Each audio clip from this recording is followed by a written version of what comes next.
भारत के पहले प्रधानमंत्री पंडित जवाहरलाल नेहरू ने समाज सुधार के क्षेत्र में क्या काम किया? अक्सर उनकी विदेश नीति और उनके औद्योगिक सुधारों पर, पंचशील नीतियों पर बात होती है, पर बच्चा उन्होंने समाज सुधार के लिए भी कुछ विशेष प्रयास किए थे। नेहरू जी का विशेष रूप से मानना था कि महिला समानता हमारे समाज में होना चाहिए। वो महिलाओं के सशक्तिकरण के बहुत बड़े समर्थक थे। जाति के आधार पे, धर्म के आधार पर किसी भी तरह के भेदभाव का वो विरोध करते थे।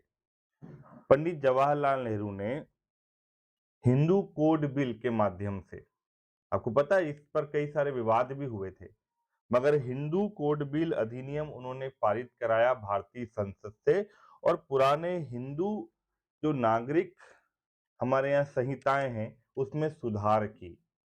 महिलाओं को भी संपत्ति में अधिकार दिलाया पंडित जवाहरलाल नेहरू ने। ये कानून भी उन्हीं के समय पर पास हुआ था। महिला समानता, ये मैंने कहा उसके समर्थक थे। पंडित जवाहरलाल नेहरू ने जातिगत भेदभाव को अपराध घोषित किया कि भैया आप किसी भी व्यक्ति के साथ जातिगत आधार पर भेदभाव नहीं करेंगे, जिसे हम सरल भाषा में एससी/एसटी अधिनियम भी कहते हैं जो बना, और भी कई सारे कानून। तो जातिगत आधार पर भेदभाव उन्होंने अपराध घोषित किया।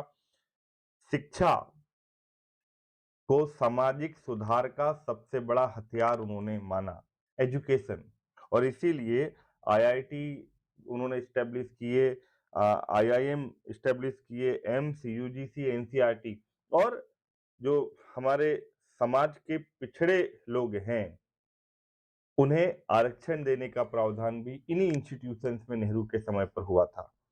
बच्चा, शेड्यूल्ड ट्राइब्स, जनजातियों के लिए विशेष आर्थिक और शैक्षणिक योजनाएं भी नेहरू जी ने शुरू की थी।